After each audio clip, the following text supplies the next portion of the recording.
that struggling period that they're in for the last 2 weeks prior to this. So it's good to see. And that Boston game was huge. Yes, it was. I think that was a big confidence builder. Yeah, seriously. After going through some close games and a little bit of a skid, just come out and score. I believe they were up 6 goals. 6-0. And then Boston kind of came back and made it competitive. You kind of saw one of the bigger issues with the Blackhawks in that game is their lack of playing a whole 60 minutes. They can play those really good periods and put up 3 or 4 goals and kind of coast the rest of the game and not really have to play that 100%. And we saw that in the Boston game. I think the best thing for the Hawks right now is their possession numbers are rising again. They really dropped down the couple weeks they were struggling. And it's mostly because that second line is finally starting to click a little bit more again, and the power play is really coming alive once again too. Yeah, so. What's the deal with Anisimov? I saw that he took a hit in the back from Antoine Vermette. Oh, friendly face. Friendly guy, yeah. Like, what? Thanks, man. Thanks, pal. But I thought that you liked us. Yeah, I know. I thought he was buddies with us. He's a liar. He's a liar. Last year means nothing now. But I don't know. He got hit in the head. He went into the boards head first, and he went to the locker room. Didn't play the rest of the game. It was in the second period, and then he sat out the third. I think it was more precautionary. I don't think it's as big of a deal as it looked at first, but something to keep an eye on for sure with only 2 games left. So, but yeah. Q said he was kind of day to day, so yeah, I'm sure he'll. The injuries are starting to pile up a little bit, especially with their forwards. Shaw, we still don't totally know where he's at. Hossa, it sounds like he's gonna come back sooner or later, and now hopefully Anisimov's only out for the regular season or maybe a game or 2, but and not good. Heading back to that Boston game quick, Patrick Kane over the 100-point mark on the season, just ridiculous. He's going to win the MVP. Panarin Rookie of the Year as well. So it's been great watching them on that second line. And Q got his 800th win recently, which is it was kind of a weird day. It was like a day of round numbers, like full round numbers. Like Hosoma's got his 500th. Yeah. Kane got his 100th point. Q got his 800th win. Like, I don't know, it was a weird day, but good to see. But a good day. Very good day. Like you said before, Panarin won the first start of the week with back-to-back 4-point games. He's been playing very well. Turnaround from him has been fantastic. Like literally, just last week we were talking about how he's kind of lost maybe some of his confidence, or just wasn't playing as well as he could be. And a week later, look what happens. He's back. He played better than anyone in the league, and now we're here. Probably just went to Panera, got a bread bowl, and got some broccoli cheddar, and then now he's okay. Some turkey bacon bravo, whatever you want. But you know what that means? You know what he's gonna do now? He's gonna make that money. Yeah, he's gonna make that money. Which is it's not the best thing for the Hawks right now. It's gonna mean it's gonna put the Hawks or Stan Bowman in some tricky situations moving. He's been forward. there before. It won't be anything he hasn't seen before, but it does put them in a little bit of a bind. I'm not totally sure if he's totally. I think he has to finish top 10 in scoring to get the bonus, and right now he's like 10th. So something to watch. I think he's going to finish in the top 10 too. I think he'll get those bonuses. Yeah. And I'm Team Artemi for this one. Make that money, dude. Yeah, go make it. It'll be bad maybe overall for the organization, but bread bowls for everyone. He completely deserves it, and I don't think anyone would say otherwise. So. It's good that he got the bonus. Like, don't get me wrong. Like, him getting that bonus means that he's had this amazing year and that he's this player that we thought he could be. So, it sucks cap wise, but overall, it's a good thing. Yeah, and Crow, yeah, scheduled to play Columbus on Saturday, and Q saying he'll be fine for playoffs. Thank God. Yeah, very good sign. Darling has started 10 in a row which is a lot for him considering this is the first time he's done this in his career. Mm-hmm. He's played a lot of games, a lot of minutes. I'm surprised they haven't gone to Leighton at all. I'm not totally sure why they haven't, but I thought tonight Leighton could get a start, maybe give Scotty some rest, but yeah. He's done, all things considered, he's been doing all right. He's been solid, but he's no Corey Crawford. Yeah. This team, just kind of talking about Corey Crawford, this team has to have Corey Crawford. Yep. They have to. With their defense right now, it's a complete necessity. So yeah, their defense is very thin and very weak, especially without Duncan Keith for that game one. I mean, Corey is top 3 goaltender in the league right now. So, and you know how important that position is. So it's the most important. If you get a hot goalie going in the playoff time, playoff hockey, you can take you places. Yeah. So Corey's going to have to come back strong and healthy, and hopefully he is. Yeah. You have down here a playoff bracket bet. Yeah. You want to expand on that a little bit? The matchups haven't been decided yet, but in a week, next Wednesday, it'll be on. It will all be settled, or it'll be settled on Saturday. I think is the final day. So I was thinking, it's kind of like the March Madness. Yeah. Thing. I don't know.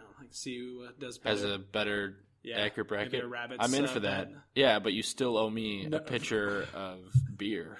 You still owe me that. Okay, well, when we'll hang out this weekend. Well, I'm gonna hold you to that because every single time we come on here and you want to make a wager, and you just don't follow. You can just pile it up. It's a tab. Blake's just not a man of his word. And it's disappointing. Hey, I will. It will happen at some point. All right, I'll believe you. Fine, I'm in for this bet, whatever it entails. If the Hawks get a 1 seed or a 2 seed. Yeah, and they finish up with St. Louis on Thursday, which is fun. There's still a possibility they get that 2 seed. There's a possibility they get the 1 seed too. Kind of not as likely, but it still could happen, especially if they beat the Blues. All right, we got a little bit of a slower week for the Bears, which is expected a couple weeks out from the draft. Draft board starting to pop up, take shape. Yes. Any thoughts on that, sir? Yeah, there's some guys that I've seen people talking about that prior to the season ending, I kind of thought could be good prospects that could possibly end up on the Bears, and then I heard some bad things about him, but like Shaq Lawson, he's on Clemson. He's a defensive end. I really like him. I think he's got a lot of upside. Really productive player in college too. There's some other guys too. Like there's a cornerback out of Houston. His name's. Did the Cubs just win? The Cubs just won. Final score? 6-1. 6-1. That's 2-0 for the first time in forever. Anyway, yeah. Yeah, I mean, we don't know anything about the Bears draft board or anyone's draft board, really. We just know what experts think and, what common sense stuff. So we'll see as we'll hear more rumblings and rumors and all that. Be on the lookout for Todd McShay. Todd McShay. Todd. Yeah. I love Todd McShay. He's to make fun of him. He's a great man. Todd. Jay Cutler. Yeah. Into the Vandy Hall of Fame. Yep. Prestigious honor. This happened a week ago, maybe 2 weeks ago. I was not aware until I just read it, so good for him. Yeah, it's cool. I mean, SEC. Pretty good. He was very good at Vanderbilt, obviously. I saw an interview with him talking about Nashville and how much he has a house there. They love it there. They've called it their home like a bunch of times. Did you hear about this sexting thing? No. With Jay Cutler? No. His wife said on The View or something that they sext sometimes. It's really strange. Like the weirdest thing. It was just like the most Jay Cutler thing of all time. This happened on The View? On some show. Is that I don't know. the show with the ladies around the... Yeah, the table. The Senate? Okay. Yeah. With... Don't act like you don't watch I know of the show.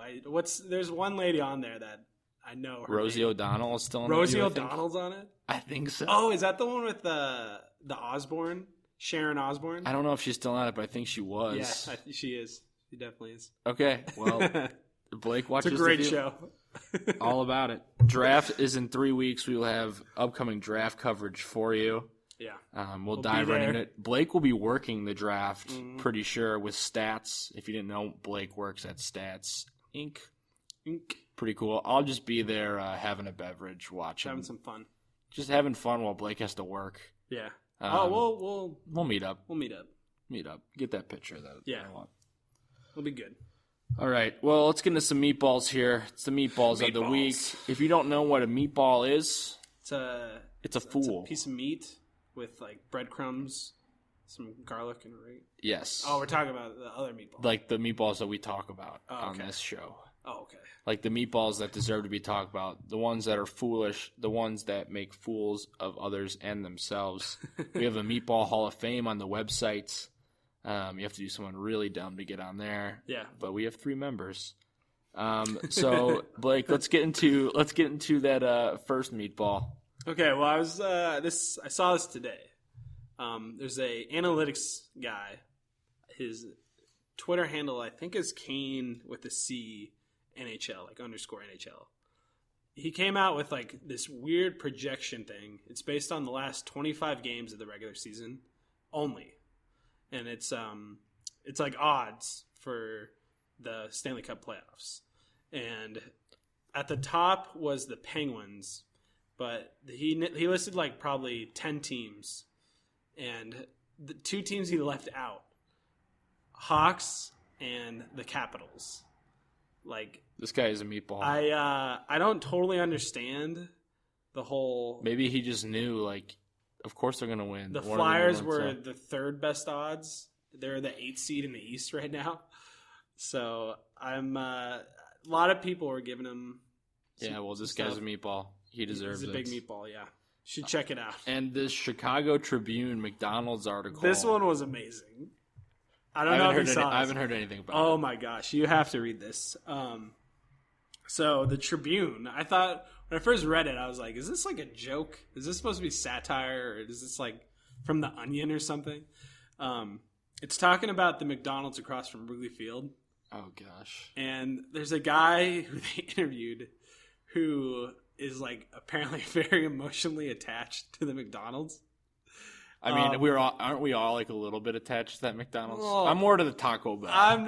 I'm more attached to the Taco Bell. That McDonald's, I mean, I've seen people like throwing up on themselves there, stuff like that. Like the bathroom is the worst thing I've ever been to. But apparently some guy like really loves that McDonald's. He was talking about how the Wi-Fi is great. You're going to have to show me this. You definitely have to read that article. It is great. Well, that's fantastic. And the thing is, the new hotel, they're going to have a McDonald's in there. But is the Wi-Fi going to be good? If the Wi-Fi is not as good, then it's over. That guy's still going to be angry, apparently. Yeah, I saw something else, too, about Al. Our buddy Al at Bleed Cubby Blue. Yeah. Everyone giving him crap because he wrote something about the 7-Eleven. And the one, oh yeah, I heard that was closing down. And that's a good 7-Eleven. Was it like was it like a caring piece? Yeah, it was like a eulogy essentially. Right. Like he was all about that 7-Eleven, and dude, move on. Wrigleyville's going to be so much better without some of these places. A lot more classier, and a lot of people just not barfing all over themselves. So that's the biggest thing. Al, I'm putting you on the list too, buddy. And then something that I saw today, which really blew me away, if you guys saw my Twitter feed, there's a guy named Justin Termine who does Sirius XM radio about NBA stuff. Yeah. And he said if Derrick Rose never got hurt and he stayed healthy his entire career, that Jimmy Butler would never be an all-star. And would never be the point where he's at. And he said that Jimmy would be out of the league, which I think is meatball worthy. That is interesting. I think it's not accurate. I don't think maybe some of the things that happened to Jimmy, like some of the breaks he got, because of just Derek's always down and they are lacking guards, probably helped him in his development a lot. But I don't think that's accurate. Yeah, there's no way he would be out of the league at this point. So yeah, he's Justin, a guy like you're a meatball. even when he came in the league, like people understood that he could play defense very well, and that they could maybe eventually have